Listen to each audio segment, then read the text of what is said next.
Halo teman-teman semua, perkenalkan saya Legi Duki Pribadi. Pada kesempatan kali ini saya akan mempresentasikan materi mengenai evaluasi komunikasi korporat.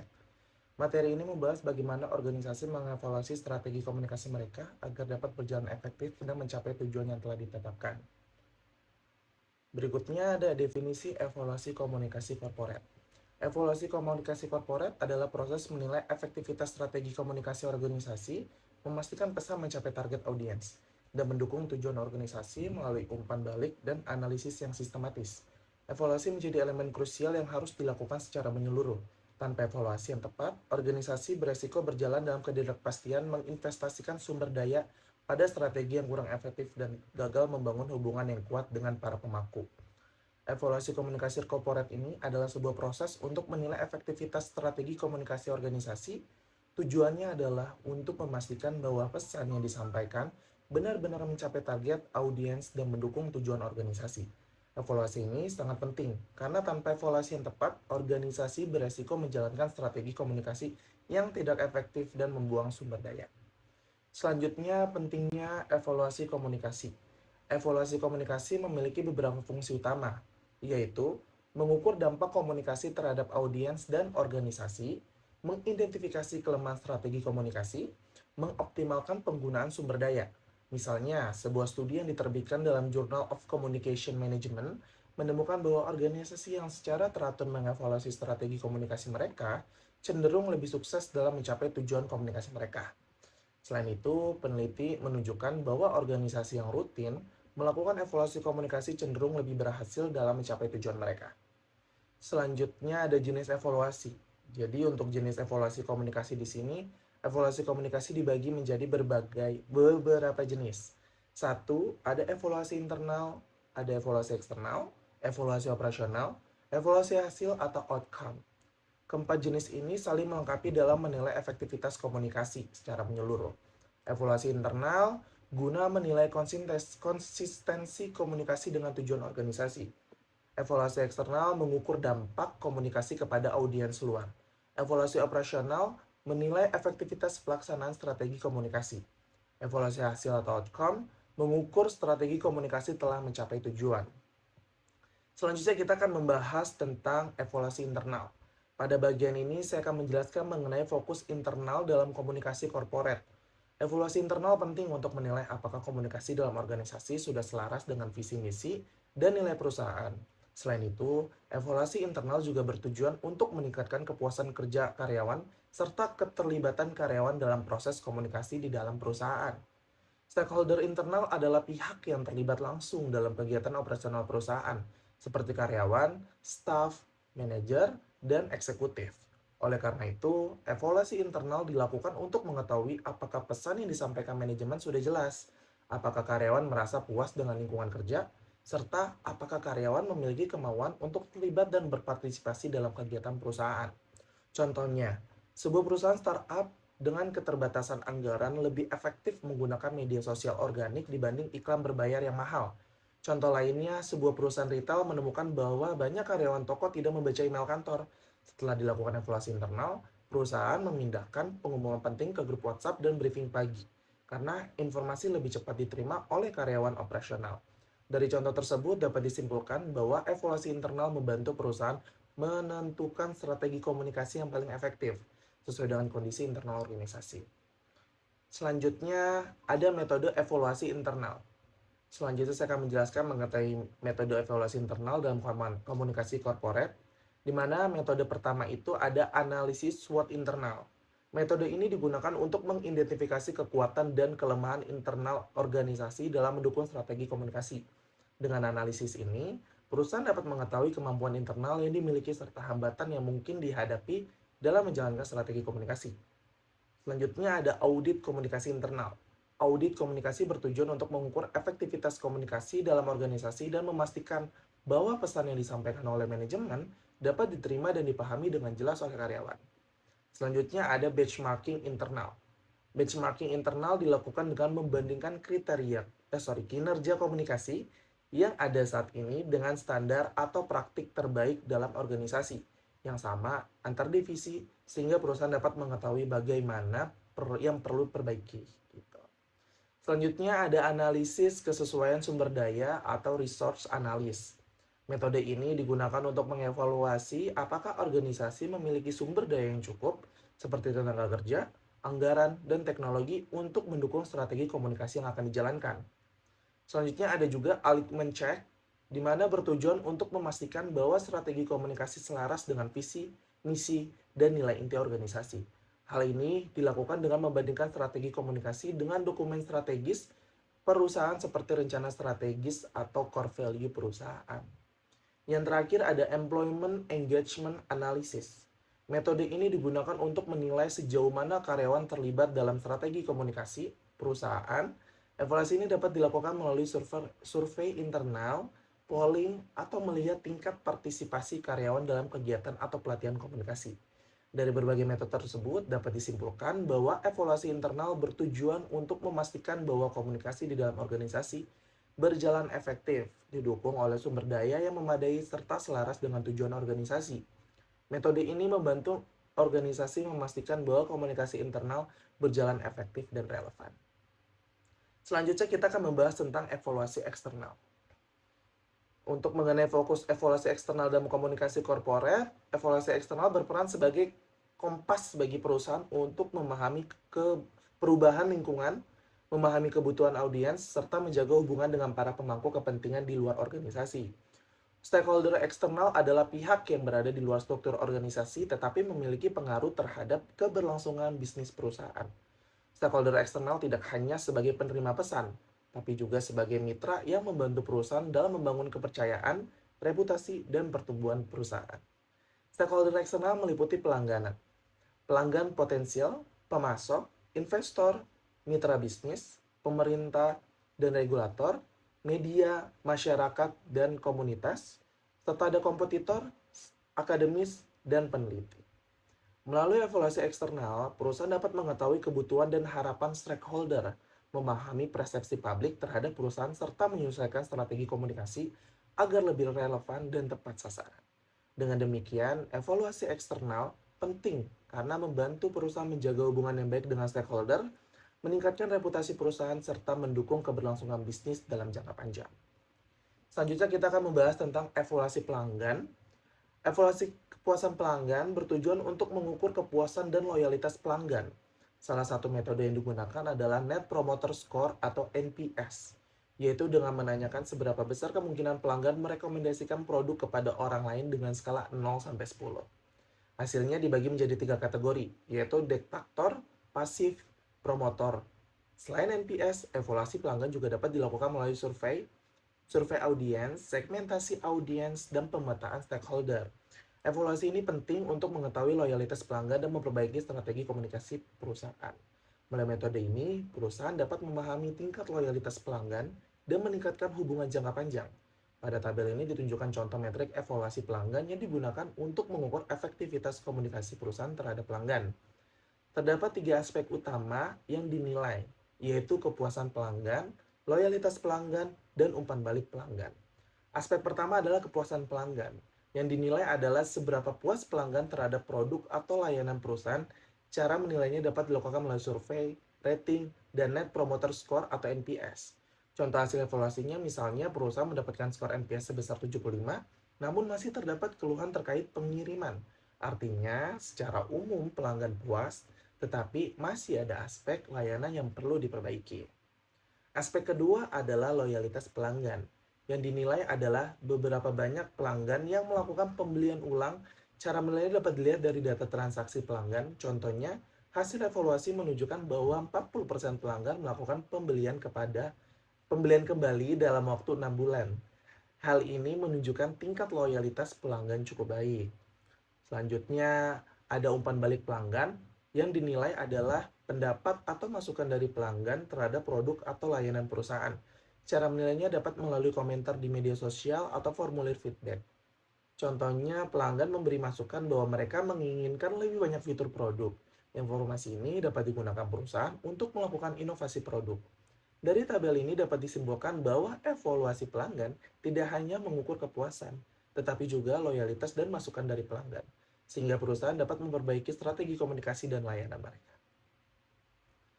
Selanjutnya, Kita juga akan membahas selain pelanggan evaluasi juga dilakukan pada stakeholder lain, seperti pelanggan potensial. Pada tabel ini terdapat 3 aspek evaluasi pelanggan potensial, yaitu kesadaran merek, ketertarikan produk, dan konversi penjualan.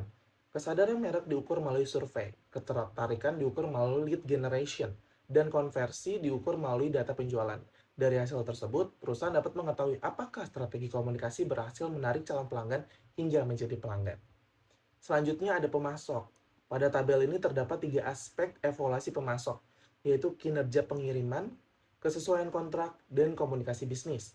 Kinerja pengiriman diukur dari ketepatan waktu, kesesuaian kontrak diukur dari pemenuhan perjanjian, dan komunikasi bisnis diukur dari respon dan kejelasan komunikasi. Dari evaluasi ini, perusahaan dapat meningkatkan kerjasama dengan pemasok agar lebih efektif. Selanjutnya ada investor. Pada tabel ini dijelaskan matriks evaluasi stakeholder investor yang terdiri dari 3 aspek utama, yaitu kepercayaan investor, kinerja investasi, dan komunikasi dengan investor. Kepercayaan investor dinilai dari transparansi laporan keuangan melalui evaluasi laporan keuangan dengan hasil investor memberikan umpan balik positif. Kinerja investasi dinilai dari return of investment atau ROI melalui analisis data keuangan dengan hasil ROI mencapai 12% dan memenuhi ekspektasi investor. Komunikasi dengan investor dinilai dari kualitas komunikasi dalam pertemuan rutin melalui survei investor dan catatan rapat. Dengan hasil investor merasa puas terhadap pertemuan dan lapor kemajuan. Jadi, evaluasi stakeholder investor dapat dilihat dari transparansi hasil investasi dan komunikasi perusahaan dengan investor. Selanjutnya ada mitra bisnis. Pada tabel ini terdapat 3 aspek evaluasi mitra bisnis, yaitu kinerja kolaborasi hubungan strategis dan keberlanjutan kerjasama. Kinerja kolaborasi diukur dari kesuksesan proyek bersama, hubungan strategis diukur dari tingkat kepercayaan dan komitmen, dan keberlanjutan kerjasama diukur dari kesepakatan kolaborasi jangka panjang. Evaluasi ini dilakukan melalui evaluasi hasil proyek, survei dan wawancara mitra, serta analisis rencana kerjasama. Dari evaluasi ini, perusahaan dapat menjaga hubungan mitra bisnis agar tetap berkelanjutan dan saling menguntungkan. Selanjutnya ada pemerintah. Pada tabel ini terdapat 3 aspek evaluasi stakeholder pemerintah dan regulator, yaitu kepatuhan regulasi, hubungan institusional, dan citra di mata regulator. Kepatuhan regulasi diukur dari tingkat kepatuhan terhadap peraturan. Hubungan institusional diukur dari keterlibatan dalam dialog atau konsultasi regulasi, dan citra di mata regulator diukur dari persepsi pemerintah terhadap perusahaan. Evaluasi ini dilakukan melalui audit eksternal, laporan kepatuhan, catatan rapat, wawancara, dan analisis sentimen. Dari evaluasi ini, perusahaan dapat memastikan kepatuhan terhadap regulasi, menjaga hubungan baik dengan pemerintah, dan membangun citra perusahaan yang positif di mata regulator. Selanjutnya ada media. Pada tabel ini dijelaskan evaluasi stakeholder media yang terdiri dari beberapa aspek, yaitu frekuensi pemberitaan, ton pemberitaan, hubungan, media, efektivitas pesan, relevansi pesan, tingkat engagement media, dan kesesuaian media. Frekuensi pemberitaan diukur dari jumlah liputan media, ton pemberitaan diukur dari sentimen positif, negatif atau netral. Hubungan dari media diukur dari kualitas hubungan dengan jurnalis, dan efektivitas pesan diukur dari apakah pesan mudah dipahami oleh audiens. Selanjutnya, relevansi pesan diukur dari kesesuaian pesan dengan target audiens. Tingkat engagement diukur dari interaksi audiens terhadap campaign, dan kesesuaian media diukur dari ketepatan saluran komunikasi yang digunakan. Evaluasi ini dilakukan melalui monitoring media, analisis sentimen, survei jurnalis, evaluasi event, survei audiens, wawancara, analisis media sosial, Google Analytics, serta memonitoring platform media. Dari evaluasi ini, perusahaan dapat mengetahui citra perusahaan di media, efektivitas, pesan komunikasi, serta memastikan penggunaan media yang tepat sasaran dan efektif. Selanjutnya ada masyarakat. Pada tabel ini dijelaskan evaluasi stakeholder masyarakat dan komunitas yang terdiri dari beberapa aspek, yaitu keterlibatan dan komunikasi dampak sosial dan ekonomi, tingkat kepuasan, tanggung jawab lingkungan dan sosial, serta kemitraan dan kolaborasi. Evaluasi dilakukan dengan melihat apakah perusahaan berkomunikasi dengan masyarakat, memberikan dampak ekonomi dan sosial, mengetahui tingkat kepuasan masyarakat, menjalankan tanggung jawab lingkungan dan sosial, serta membangun kemitraan dengan komunitas. Indikator keberhasilan dilihat dari frekuensi pertemuan, jumlah tenaga kerja lokal, dan peningkatan kesejahteraan. Hasil survei kepuasan, jumlah keluhan, dan implementasi program sosial, serta jumlah proyek bersama dan partisipasi masyarakat. Dari evaluasi ini, perusahaan dapat meningkatkan transparansi komunikasi, memperkuat program pemberdayaan dan CSR, menyempurnakan strategi keterlibatan masyarakat, meningkatkan keberlanjutan lingkungan, serta membangun lebih banyak program kolaborasi dengan masyarakat. Selanjutnya ada LSM, Lembaga Swadaya Masyarakat. Pada tabel ini terdiri dari 3 aspek, yaitu kolaborasi program, persepsi terhadap perusahaan, dan efektivitas komunikasi. Kolaborasi program dinilai dari kesesuaian visi dan misi dalam proyek bersama. Persepsi terhadap perusahaan dinilai dari kontribusi perusahaan, dan efektivitas komunikasi dinilai dari frekuensi serta kualitas interaksi. Evaluasi dilakukan melalui evaluasi program CSR, survei LSM, dan analisis sentimen, serta wawancara dan catatan komunikasi. Dari evaluasi ini, perusahaan dapat meningkatkan kerjasama program, menjaga citra positif di mata LSM, serta membangun komunikasi yang lebih efektif dan berkelanjutan. Selanjutnya ada kompetitor. Pada tabel ini dijelaskan juga bahwa evaluasi stakeholder kompetitor yang terdiri dari 3 aspek, yaitu posisi pasar, campaign pasar, dan inovasi produk. Posisi pasar dinilai dari pangsa pasar dibandingkan dengan kompetitor. Campaign pemasaran dinilai dari efektivitas strategi pemasaran kompetitor. Dan inovasi produk dinilai dari tingkat inovasi produk yang dilakukan kompetitor. Evaluasi dilakukan melalui analisis laporan pasar, monitoring media, dan analisis konten, serta benchmarking dan studi pasar. Dari evaluasi ini, perusahaan dapat mengetahui posisi perusahaan dibandingkan kompetitor, memahami strategi pemasaran kompetitor, serta meningkatkan inovasi produk agar dapat bersaing di pasar.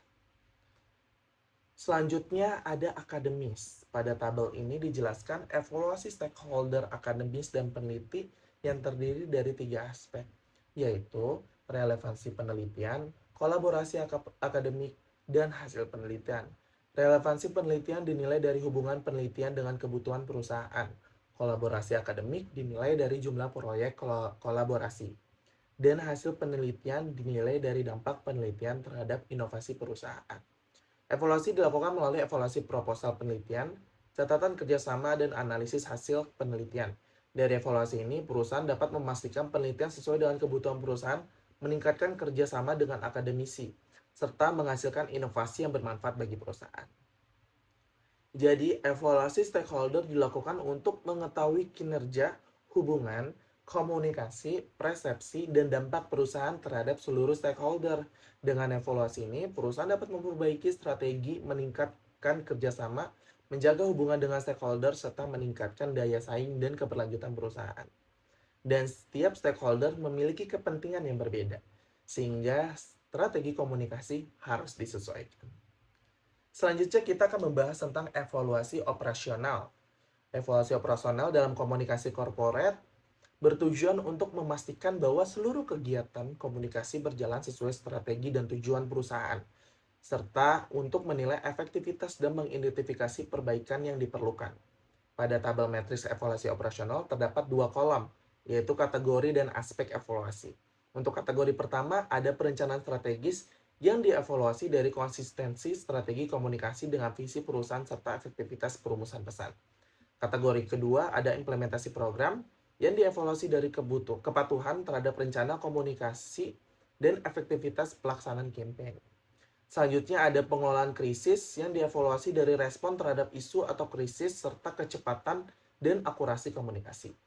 Lanjutnya ada kanal dan media yang dievaluasi dari pemilihan media komunikasi yang tepat dan efektivitas berbagi saluran komunikasi. Kategori terakhir adalah anggaran dan sumber daya yang dievaluasi dari efisiensi alokasi dana, komunikasi, serta pemanfaatan teknologi dan sumber daya manusia. Selain evaluasi operasional, perusahaan juga melakukan evaluasi outcome untuk menilai hasil dari komunikasi yang telah dilakukan, seperti peningkatan brand awareness, reputasi perusahaan, dan engagement dengan audiens. Dengan demikian, evaluasi operasional dan outcome membantu perusahaan memastikan bahwa strategi komunikasi berjalan efektif dan mencapai tujuan perusahaan. Selanjutnya, pada slide ini dijelaskan tentang mengukur dampak komunikasi korporat.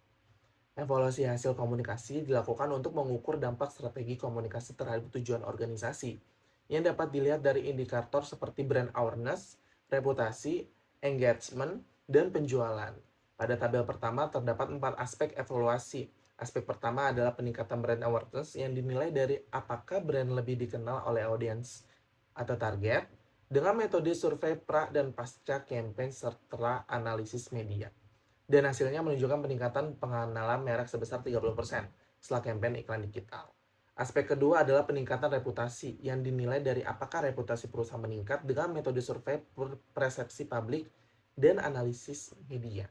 Dan hasil terjadi peningkatan persepsi positif sebesar 15% di media sosial. Aspek ketiga adalah peningkatan engagement yang dinilai dari apakah interaksi audiens menghasilkan meningkat dengan metode analisis media sosial dan analisis feedback, dan hasil kampanyenya menghasilkan 50% lebih banyak komentar yang dinilai dari apakah kampanye meningkatkan penjualan produk dengan metode analisis data penjualan dan laporan keuangan, dan hasilnya penjualan meningkat 20% setelah kampanye promosi selama 1 bulan. Selanjutnya pada tabel kedua dijelaskan evaluasi hasil menggunakan Key Perform Indicator atau KPI, yaitu jumlah partisipasi audiens dan reach media. Jumlah partisipasi audiens diukur dari keterlibatan audiens dalam kegiatan kampanye melalui analisis data partisipasi dengan hasil 10.000 orang berpartisipasi dalam kuis online. Sedangkan reach media diukur dari jangkauan media yang tercapai melalui analisis reach media dan laporan iklan dengan hasil kampanye digital mencapai 1 juta orang melalui media sosial dan situs web. Melalui pengukuran dampak komunikasi ini, perusahaan dapat mengetahui apakah strategi komunikasi yang dilakukan sudah efektif dan memberikan hasil yang sesuai dengan tujuan perusahaan. Selanjutnya ada KPI. Pada tabel lanjutan ini terdapat 2 aspek evaluasi, yaitu konversi dan perubahan sikap audiens. Aspek pertama adalah konversi, yang dinilai dari seberapa besar audiens yang awalnya melihat atau mengklik iklan kemudian menjadi pelanggan. Metode evaluasi yang digunakan adalah analisis data, konversi, dan form pengisian, dan hasilnya menunjukkan bahwa 8% dari audiens yang mengklik iklan akhirnya membeli produk. Aspek kedua adalah perubahan sikap audiens yang dinilai dari apakah audiens mengalami perubahan sikap atau perilaku setelah kampanye. Metode evaluasi yang digunakan adalah survei, sikap audiens, dan wawancara pasca kampanye, dan hasilnya menunjukkan bahwa 25% audiens yang terpapar kampanye mengalami perubahan sikap yang relatif positif terhadap merek. Dari evaluasi ini, perusahaan dapat mengetahui secara lebih jelas dan terukur mengenai pencapaian tujuan komunikasi korporat dan kinerja kampanye melalui KPI yang relevan, sehingga perusahaan dapat memahami efektivitas strategi komunikasi dan dampaknya terhadap organisasi. Selanjutnya kita akan membahas tentang Barcelona Principle, di mana prinsip Barcelona dalam evaluasi komunikasi merupakan kerangka evaluasi komunikasi global yang menekankan pada pengukuran hasil atau outcome, bukan hanya output. Prinsip ini membantu organisasi dalam menilai efektivitas komunikasi dan dampaknya terhadap tujuan strategi organisasi.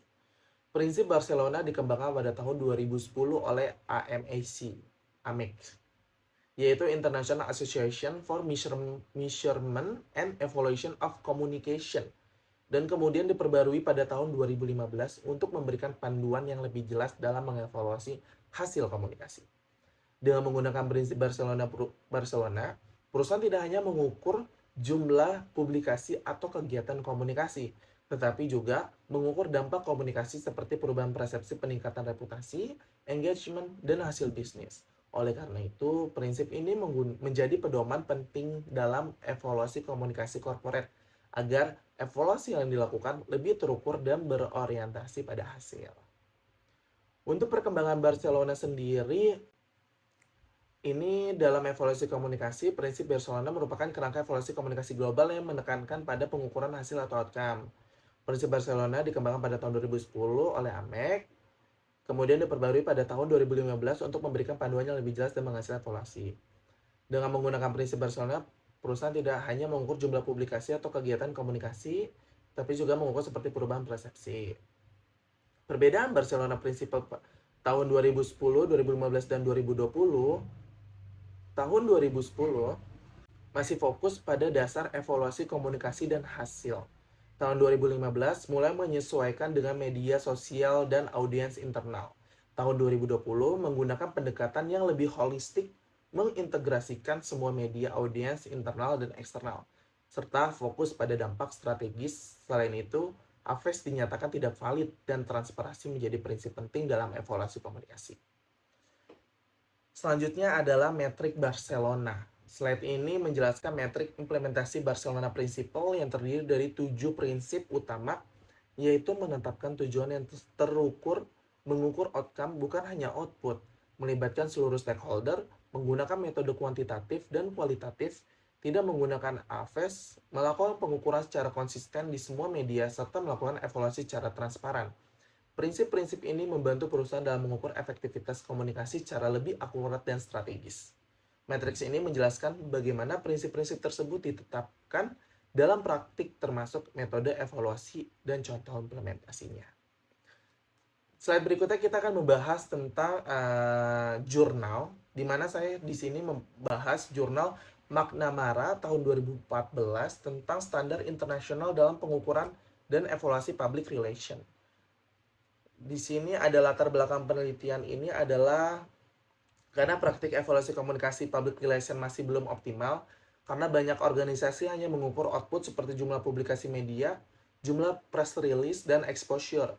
Padahal output belum dapat menunjukkan efektivitas komunikasi secara nyata karena tidak menunjukkan perubahan sikap audiens, tidak mengukur dampak terhadap reputasi, dan tidak mencerminkan kontribusi terhadap organisasi. Selain itu, indikator seperti Advertising Value Equivalent atau AV juga dinilai tidak valid.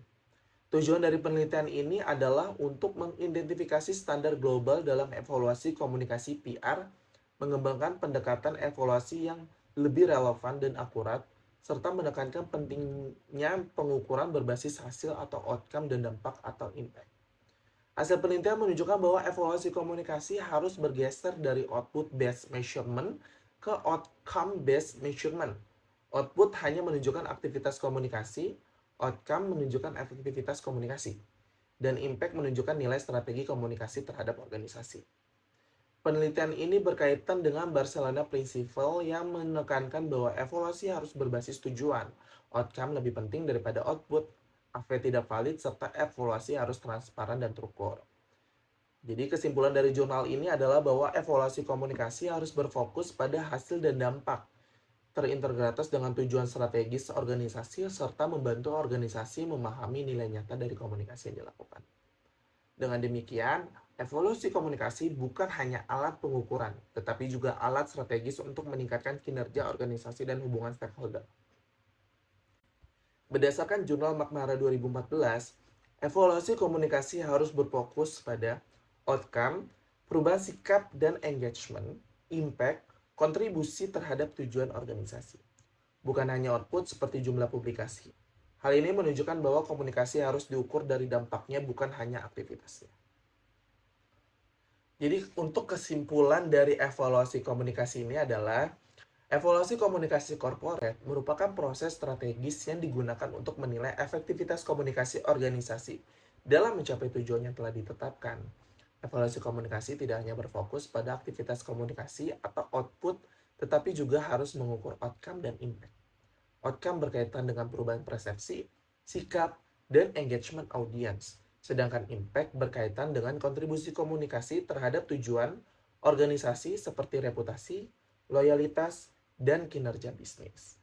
Evaluasi komunikasi dilakukan secara komprehensif, yaitu melalui evaluasi internal untuk menilai komunikasi dalam organisasi, evaluasi eksternal untuk menilai hubungan dengan stakeholder, evaluasi operasional untuk menilai pelaksanaan strategis, komunikasi, serta evaluasi hasil atau outcome untuk menilai dampak komunikasi terhadap organisasi. Keberhasilan komunikasi dapat diukur menggunakan Key Performance Indicator atau KPI, seperti brand awareness, engagement, reputasi, serta konversi dan penjualan. Sejalan dengan Barcelona Principle, evaluasi komunikasi harus berbasis tujuan, berfokus pada hasil atau outcome, bukan hanya aktivitas, serta menggunakan metode yang terukur dan transparan. Dengan demikian, evaluasi komunikasi korporat sangat penting untuk membantu perusahaan memahami efektivitas komunikasi, memperbaiki strategi komunikasi, serta mendukung pencapaian tujuan organisasi. Demikian presentasi dari saya, kurang lebihnya mohon maaf. Terima kasih atas perhatiannya.